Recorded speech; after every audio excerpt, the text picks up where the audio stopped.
G20 देशों से भारत ने रूस के खातिर संभाला था मोर्चा और रूस ने भारत के लिए खोल दिया है दिल। भारत और रूस एक साथ 114 लड़ाकू विमानों पर मिलकर करेंगे काम। अमेरिका, फ्रांस, ब्रिटेन समेत कई देशों को लगेगा तगड़ा झटका। अमेरिका मान चुका है रूस और यूक्रेन युद्ध का भारत को गुरु। अपनी इज्जत बचाने के लिए मांग रहा भारत का साथ। दोस्तों, रूस और यूक्रेन युद्ध को एक साल गुजर चुका है और इस एक साल में यूरोप और अमेरिका ने मिलकर अपनी पूरी एड़ी चोटी का जोर लगाकर देख लिया है, लेकिन फिर भी इस युद्ध को रोक नहीं सके हैं।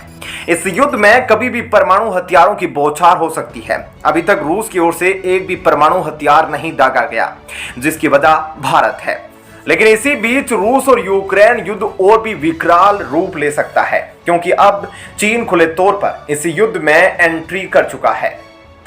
भारत की स्थिति रूस और यूक्रेन युद्ध के बीच मध्यस्थता करने वाले देश की बन गई है।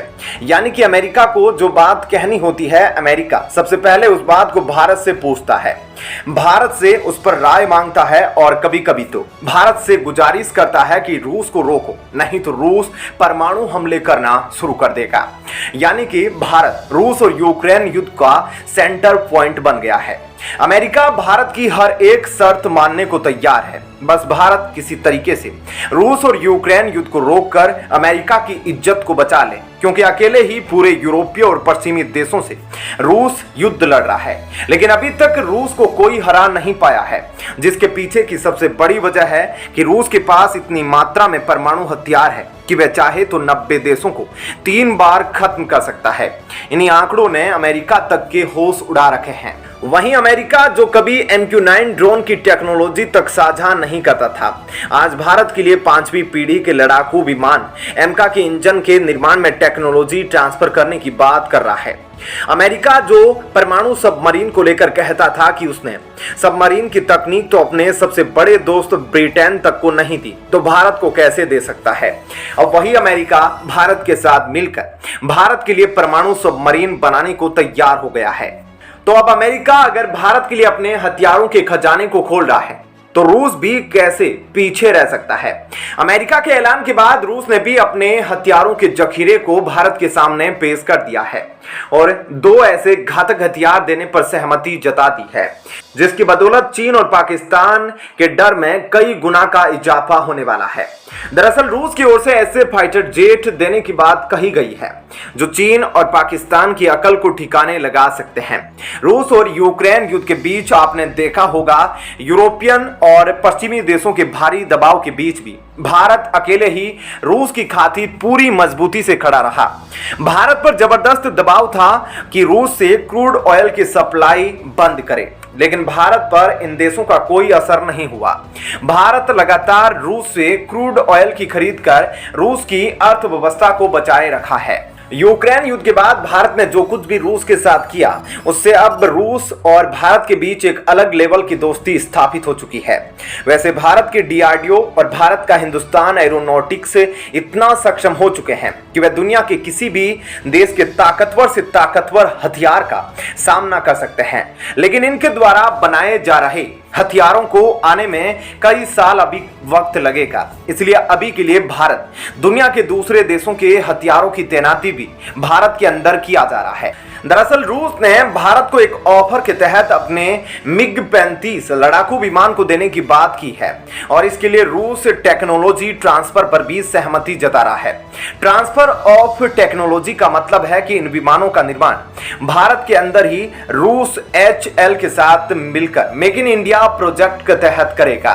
यानी कि अगर भारत रूस से इन विमानों की डील करता है, तो यह विमान भारत तो आएंगे ही, साथ ही इनकी तकनीक भी भारत के हाथों में होगी। वैसे तो यह बहुत फायदे का सौदा है, क्योंकि इसके पहले भी रूस के साथ मिलकर भारत ने कई हथियारों के निर्माण किए हैं, लेकिन अब वह हथियार रूस में मौजूद उसी श्रेणी के हथियारों से कहीं ज्यादा विध्वंसक, घातक और खतरनाक बन चुके हैं। जैसे आप सुखोई 30 को देख लीजिए, भारत ने रूस से सुखोई 30 खरीदे थे, लेकिन अब उसे सुपर सुखोई 30 में कन्वर्ट करने के लिए उसकी तकनीक में बदलाव कर रहा है। इतना ही नहीं, ब्रह्मोस मिसाइल भी एक जीता जागता उदाहरण है। भारत ने ब्रह्मोस मिसाइल को हाइपरसोनिक मिसाइल में तब्दील करने के लिए लगातार एक के बाद एक परीक्षण शुरू कर दिए हैं। अब रूस अपने मिग-35 लड़ाकू विमानों को भारत के MRFA टेंडर के तहत पेश किया है। दरअसल इस वक्त भारत को मीडियम रेंज के 114 लड़ाकू विमानों की जरूरत है, जिसके लिए रूस, फ्रांस, अमेरिका, ब्रिटेन और स्वीडन समेत तमाम देश भारत के आगे एक कतार में लाइन लगाकर खड़े हैं। तो अब यहां पर यह जानना भी जरूरी हो जाता है कि रूस अपने जिस लड़ाकू विमान को भारत को सौंपने की तैयारी कर रहा है वह कितना ताकतवर है। दरअसल मिग-35 मल्टी रोल रूसी फाइटर जेट है, जिसकी टॉप स्पीड 2100 किलोमीटर प्रति घंटा की है। इस फाइटर जेट की लंबाई 17 मीटर और वजन 11,000 किलो है। यह लड़ाकू विमान 4.5 जनरेशन वाला विमान है। इस लड़ाकू विमान में मिसाइलों को अचूक बनाने के लिए ऑप्टिकल लोकेटर सिस्टम को लगाया गया है। इसमें जैमर तकनीक लगी है। इसमें दुश्मनों को पीछा करके मार गिराने वाली वी बियॉन्ड विजुअल रेंज की मिसाइलों को भी फिट किया जा सकता है। अभी तक दुश्मनों पर वार करने के लिए कई विमानों का पैकेज बनाया जाता है, जिसमें fighter bomber, all weather fighter, interceptor जैसे तमाम फाइटर जेटों को शामिल किया जाता है। लेकिन मिग-35 एक मल्टी रोल फाइटर जेट है जो अकेले ही इन सभी कार्यों को करने की काबिलियत रखता है। बहरहाल दोस्तों, यह तो थी इस वीडियो की पहली खबर। अब आइए और महत्वपूर्ण खबर के बारे में आपको बताते हैं। UNHRC में तुर्की ने अपना असली चेहरा भारत को दिखा दिया है। भारत के द्वारा तुर्की को पहुंचाई गई भूकंप के दौरान सहायता को 1 महीना भी नहीं गुजरा कि तुर्की ने अपना रंग बदल दिया है। वहीं भारत भी कहां पीछे रहने वाला है, फौरन ही तुर्की को उसका जवाब दे दिया है। पिछले महीने तुर्की में आए भूकंप के दौरान भारत जी तोड़ मदद करने की कोशिश कर रहा था, पर जब UNHRC के अंदर इस्लामिक देशों का मामला आया तो तुर्की भारत की मदद को भुलाकर फिर से पाकिस्तान के मुद्दे को उठाना शुरू कर दिया। इस बात का भारत को पूरा यकीन था कि तुर्की भारत के एहसान को तो जरूर भूल जाएगा, लेकिन इतना अंदाजा नहीं था कि इतना जल्दी वह सब कुछ भुला देगा। वहीं तुर्की के लिए भारत से कई मदद भी अभी पहुंचाए जाने की तैयारी की जा रही थी, लेकिन अब भारत के अंदर से आवाजें उठने लगी है कि तुर्की को कोई मदद ना दी जाए। तो दोस्तों, आखिरकार तुर्की ने यूनाइटेड नेशन के अंदर क्या कुछ कहा है, तो आपको बता दें, तुर्की ने भारत पर आरोप लगाया है कि वह कश्मीर के अंदर मानव अधिकारों का उल्लंघन कर रहा है। पिछले महीने आए भूकंप ने तुर्की में भारी तबाही मचाई और अब तक उसी भूकंप से 45,000 से ज्यादा लोगों की मौत हो चुकी है। इसी मौके पर भारत ने तुर्की के लिए ऑपरेशन दोस्त की शुरुआत की, जिसके बाद माना जा रहा था कि तुर्की और भारत के रिश्तों में अब सुधार आने वाला है, लेकिन ऐसा नहीं हुआ। भारत ने तुर्की की मदद में जो कुछ भी किया उसे तुर्की भूल गया।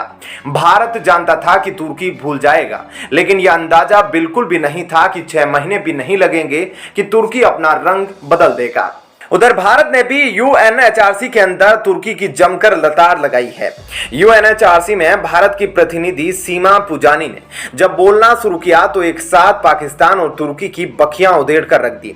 सीमा पुजानी ने साफ शब्दों में कहा कि तुर्की को भारत के किसी भी आंतरिक मामले में हस्तक्षेप करने से बचना चाहिए। वहीं तुर्की के बाद पाकिस्तान की भी भारत ने जमकर क्लास लगाई, जिसे पाकिस्तान काफी लंबे समय तक याद रखेगा। दरअसल भारत की पुजानी ने अपने बयान में कहा कि जम्मू कश्मीर भारत का हिस्सा है और हमेशा रहेगा। POK में पाकिस्तान का अवैध कब्जा है। भारत का गलत प्रचार करने के लिए पाकिस्तान एक बार फिर से गलत मंच को चुना है। पाकिस्तान की तरफ से मानवाधिकारों की बात अपने आप में एक मजाक से कम नहीं है। पाकिस्तान में आवाज उठाने वाले लोग गायब हो जाते हैं। पाकिस्तान को अपने देश के मुद्दों पर ध्यान देना चाहिए। क्या कहना है आपका इस खबर पर, जरूर बताएं। धन्यवाद।